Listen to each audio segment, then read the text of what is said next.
Sophia will recount how I took control of my life and put a stop to my husband Xander's destructive influence. For privacy reasons, I'll be using pseudonyms. As a prominent lawyer in my state, anonymity is crucial for various reasons. Let's not delve into the intricacies of Ma and Xander's love story. We fell in love, got married, and eventually divorced. The love, it seemed, wasn't reciprocal, as Xander cheated on me. The signs were apparent: avoidance, excessive time outside, and frequent business trips. Though I wasn't involved in his sizable business, despite my success as a lawyer, Xander considered me a failure due to earning less than him. One day, during another one of his supposed business trips, I decided to investigate. I discovered a secret Facebook account on his old laptop, confirming my suspicions. He was cheating with a beautiful woman, someone he found more attractive than me, often criticizing my appearance. Heartbroken and angered, I confronted him immediately. "Sandra, are you cheating on me?" "I have proof," I declared. Xander callously responded, "Sophia, you're just not that interesting anymore. You're always engrossed in pointless cases, neglecting me. Besides, you're not a supermodel who can captivate me with looks alone." Confused, I retorted, "What are you talking about, Xander?" "I have a demanding job, and you knew that when we got married. I haven't neglected you. It's you who stopped coming home and refused to communicate. And that's how I discovered Xander's affair. When I finally decided to confront him, I anticipated a degree of remorse from him. But the cold response I received caught me off guard. He shifted all the blame onto me, justifying his cheating, a claim that held no validity. Refusing to be falsely accused, I pointed out the flaws in his accusations. Instead of defending his position, he turned cold once more and nonchalantly revealed that he was relieved I had discovered his affair. In a chilling tone, Xander declared, "Good that you found out, Sophia. I no longer have to hide my beautiful girlfriend. She and I will have a perfect life together after I divorce your useless self. Finally, I will marry someone who's worthy of me and my name."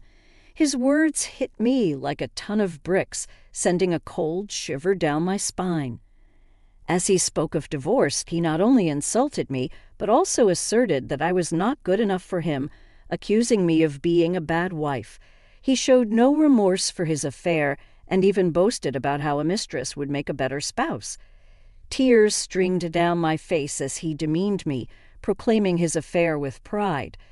This was the man I had loved for over a decade, and his words left me shattered. Through my tears, I asked, "How could you say that, Xander? All these years I've been beside you through thick and thin, honoring my vows and valuing you above all else." His callous response cut deep. Dismissing my worth, he stated coldly, "Well, Sophia, it doesn't matter anymore. You're just not right for me. I'm now a proud business owner, and a woman with average looks and a pretentious law degree won't do me any good." Feeling utterly demeaned, I protested, "How could you, Xander? I'm a capable woman, even if I don't fit your narrow definition of beauty. I've been a good wife to you, and now you're contemplating divorce." Correcting me, he stated coldly, "I'm not contemplating divorce, Sophia. I've already decided to divorce you. I'm done. I don't want to be with you anymore. I will file soon, and I've already hired a great lawyer. You better move out before I come home. I don't want to see your ugly face anymore." A few hours after Xander hung up on me, he sent the divorce papers through a friend who looked at me sympathetically. I numbly accepted the papers, shut the door, and cried miserably, letting the reality of my wasted years with a horrible man sink in. However, I decided I wouldn't let this break me. I was a strong woman who would take control of her life and teach Xander a lesson. When Xander's friend delivered the papers, he mentioned that Xander had talked about drawing out the divorce. Initially puzzled, it dawned on me that we had a prenup. Xander had insisted that I was entitled to half of his business if he cheated, something I had overlooked in my emotional turmoil. It made sense why Xander wanted to prolong the divorce. He hoped I would give up my rightful share. Determined not to let go of what was rightfully mine, I immediately called his lawyer and set up an appointment. Within 2 days, I moved out of Sanders' house and into my childhood home, which was in my name. I texted Xander that I had already moved my belongings, asserting, "I took my ugly face and body out of your Dan house. Good that you've come to your senses and not making a fuss." Xander responded, boasting about his lawyer's reputation, but I calmly warned him, "I will give you my business, that's for sure. For now you will stay away from me." Determined to uphold the prenup, I was ready to face whatever challenges lay ahead. "I don't want to talk to you. You can only speak to me through my lawyers now, and I expect you to empty my house." Xander's words ignited a surge of boiling rage within me. It's astonishing how anger and hatred can fuel one's determination when faced with such utter contempt. My mind cleared, and I couldn't help but almost laugh at Xander's ignorance. He had no clue who he was up against.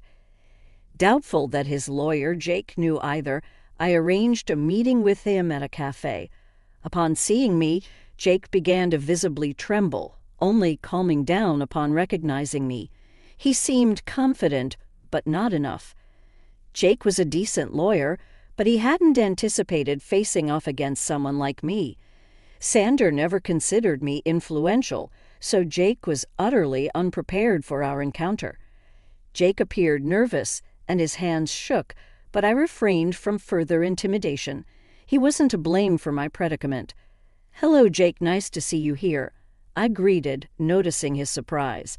"If you have any doubts, let me clear them for you. Yes, I am the wife." "Ma'am, I'm so sorry. I wasn't expecting you to show up," Jake stammered, flustered by my presence. "The surnames don't match because I got married after I received my law degree. I used my maiden name for official purposes." I explained. "Ah, I see," Jake muttered, visibly uncomfortable. "So I'm guessing you want to drag out this case." "That's what my client has told me," Jake asked.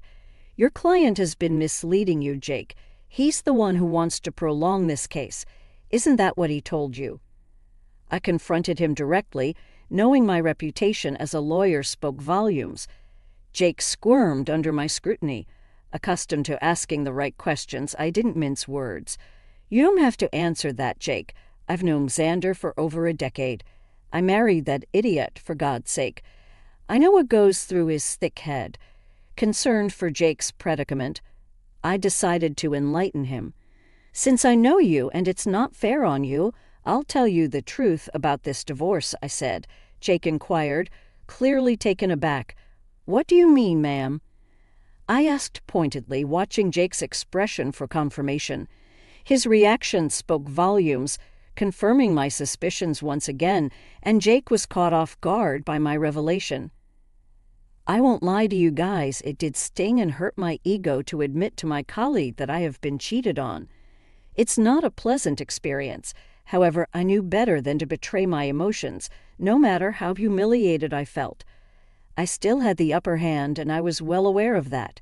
Jay, on the other hand, didn't know. Oh no, I don't think my client has told me about that, but he did warn me that, in his words, you'd make some baseless accusations because you want to ruin him," Jake said. "Oh, you poor thing, Jake. Your client has played you like a fiddle, although it might make you happy to know that Xander thinks you are one of the best lawyers out there." "Well, that's a big compliment, but I will never measure up to you, ma'am," Jake confessed. "I wish he had told me that his wife also practices law. He only told me that you work at a law firm. My husband never really took my accomplishments seriously. He had a habit of undermining my work and influence. It was foolish of me to stay with him this long. However, it was smart of me to sign the prenup to save my butt," I shared. Jake was completely taken aback by the mention of the word prenup. He looked shocked, and the term seemed foreign to him. I didn't mean to be a rocket scientist to know that he had been ambushed again. Xander had conveniently forgotten to mention the prenup to Jake, perhaps hoping I had forgotten about it. Well, who knows? It didn't matter since the word of the prenup was out there. I continued. Jake was frazzled. "There's a prenup in this marriage. Your husband hadn't mentioned that. Do you have any proof, ma'am? Jake inquired. Oh, I do have plenty of proof, Jake. I brought the papers along. I had a feeling that Sander would try to get out of dealing with the consequences of his actions. Well, not on my watch, I assured him. I would really like to see the papers, ma'am. Also, I think I would need to see proof of his affair if you have any, Jake requested. Don't worry, Jake. I brought along everything. Like I said, it isn't me who wants to drag out this divorce. The sooner it happens, the better it is for me, I replied, handing over all the evidence to Jake. Jake studied each document thoroughly before signing and looking rather defeated. He then looked at me and said, I see that you have solid proof of everything, ma'am. I had no idea about all of these things. I figured that out, Jake. Also, I know how difficult it is to work with unreliable clients, especially when the opposite party has an equally strong lawyer for their case. I empathized. You're right about that, ma'am. I think that's all I needed to talk about today. I believe I need to have a serious conversation with my client before I decide to proceed with his case. I'm sure someone will contact you soon, although I can't say that it will be me, Jake concluded. I thanked him for his time and proceeded to walk out of the cafe. I went straight to work and started to prepare my own documents for the divorce. All the lingering sadness was gone now. There was this rage within me that was driving me to make sure Xander suffered for what he had done, and I knew he had no way out of this mess he had created. It took Xander one day to get back to me. He called me on my number despite telling me not to contact him directly. When I answered his call, he sounded very pissed off. What the hell did you say to my lawyer, Sophia? Xander demanded. My, look who's calling after telling me to stay away. Now, what happened with your lawyer, Xander? I retorted. Stop playing around, Sophia. Tell me what you told him that made him quit today. Your lawyer quit today? How sad, Xander, I teased. I guess you should have been upfront about your situation and who you would be fighting against. You don't know what you're saying. You're a freaking nobody. I won't let you take away my family business, Xander exploded. Oh, I would like to see you try, Xander. I will hire a better lawyer, and I doubt you. Just wait and watch. I will destroy you in court. You will come to me begging for mercy, I warned. Well, sounds like a plan, Xander. Good luck with that. But a word of advice from a lawyer, remember to tell your new lawyer about your affair and the prenup. When I said that, Xander simply hung up on me. It made me chuckle. He was in deep trouble, but still didn't know it. He would try every lawyer in town and see if anyone would represent him. I am a known name here, so people know not to mess with me. Plus, anyone stupid enough to believe his lies would be dragged down to reality when I presented them with my ammo. Xander said that he would make me beg for mercy. I knew that it would be a matter of time before he would come begging at my door. I was right in thinking that Xander would be back begging at my door. He literally had no other choice. One fine morning, while I was getting ready for work, there was a knock at my door. I was a little confused about who showed up at such an odd time. Imagine my surprise when I opened the door and found my soon-to-be ex-husband looking forlorn and weary. I invited him in because I didn't want the scene outside my home. I was already dealing with enough. When he came inside, I said, "Make it quick, Xander. I don't have enough time to waste on you. I don't even know why you're here. We were supposed to strictly communicate through lawyers only." "Yeah, about that. I haven't found a good divorce lawyer yet," Xander admitted. "Oh, that's sad for you, Xander. You better hurry up because I hear that your mistress has been dying to marry you." "I'm not worried about her anymore," I replied. "Listen, Sophia, we need to talk. You have been sabotaging my lawyer so that they wouldn't take my case. That is very unfair," Xander accused. I immediately laughed when he said that. I couldn't believe that Xander would have the audacity to pin the entire blame on me. This once again showed how little he valued my profession. He thought that just because he was willing to throw money, people would pull at his feet. Oh dear, that's an amazing joke, Xander. Let me just clear that misconception for you. I haven't been sabotaging anything. It's your stupidity that's causing trouble, I retorted. I don't understand. What did I even do? Xander pleaded innocence. Should I remind you how you lied to your lawyers about the affair and the prenup? That is enough to make them look like fools in court. Do you think lawyers would jump at representing unreliable clients like you? Besides, I will admit that my name will make a lot of people walk away. You may consider me to be useless, but I actually do have a good name in this profession, I explained. Yes, I know that now, Sophia. I've tried being open with lawyers too, but none of them are willing to help me, Xander confessed. That's what happens when you try to go against an ironclad prenup. You really should have thought your affair through, Xander. Not that it matters now, the damage is done. No sane lawyer would fight for your cause, I stated firmly. You'll be giving me half of your business, I declared. Xander's facial expression said it all. He didn't want to lose his business.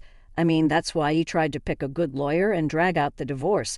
He wanted to keep me hanging long enough until I would snap and just leave him alone without demanding half of his company. After a few days, it became clear to him that no one would take his side. Hell, he was even finding it hard to find any lawyer who would go against me. So he did what he thought was his last resort. He started to cry and beg. Sophia, you know how much this business means to me. Please don't do this. You can take everything else, but please don't ask to split the business, he pleaded. Why not, Xander? You were the one who put in the clause of splitting the business in case you cheated. You think I will give up my rights that easily? I deserve it after the betrayal you threw in my face. It was all a mistake, Sophia, believe me. I have actually put my relationship on hold because I know what a big mistake it was. Maybe, just maybe, we can give this marriage a try. I can say for sure that this hurdle will only make us stronger, Xander implored. Xander's words made me laugh out loud again. The audacity of this man was unmatched by anyone I knew.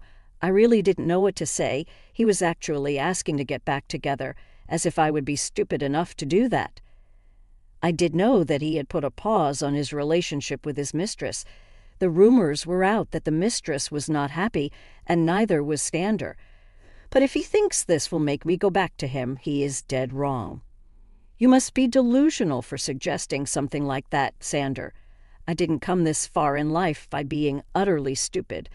I know that you want to get back to me because you don't want to split your business, I said firmly.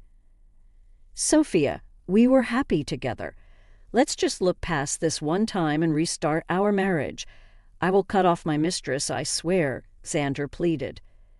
There's no reason to do that, Xander. Believe me, that woman is going to start running once she finds out that you won't be very rich after the divorce. As for me, this is my golden chance to get out of this sham of a marriage. I must thank you for showing your true colors before we had kids. Now you will reap what you have sown, I concluded. With that, I was pretty much done with my piece. I immediately stopped talking while Xander kept begging and pleading with me not to take his business. It was a rather pathetic scene, but it didn't move me at all. Instead, it made me think of the times I went to bed crying because of this piece of exploitative man I called my husband.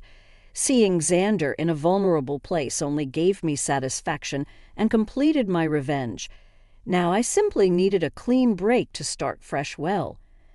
I definitely got more than what I had bargained for. Karma hit Xander hard and fast. He tried for weeks to change my mind and make me come back home. I turned a blind eye to everything simply because I wasn't interested in his drama. I was ready to move on since he had filed for divorce already. I hired someone from my firm to represent me. I'm not a divorce lawyer, so I couldn't do it myself. Besides, I wanted as minimal interaction with him as possible. After a month of trying to change my mind, he was forced to get a lawyer and ask for a clean break. He knew that if I took the case to court, he would only face humiliation and ultimately waste money on lawyers appointed by the court. So he receded and asked for a mutual split. The prenup made it super easy for me to get the divorce.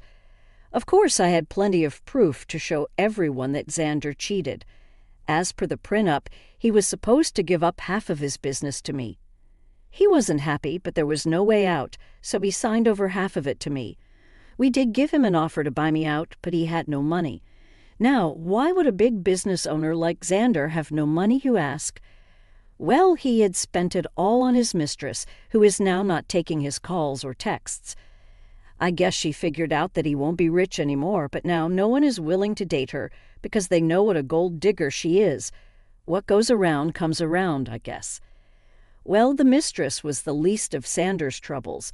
With half of his business gone, his earnings were severely reduced. He had to sell his house because he didn't have much money to maintain it or even pay the mortgage properly. He's currently renting a condo, which is a serious downgrade from the big mansion he stayed at.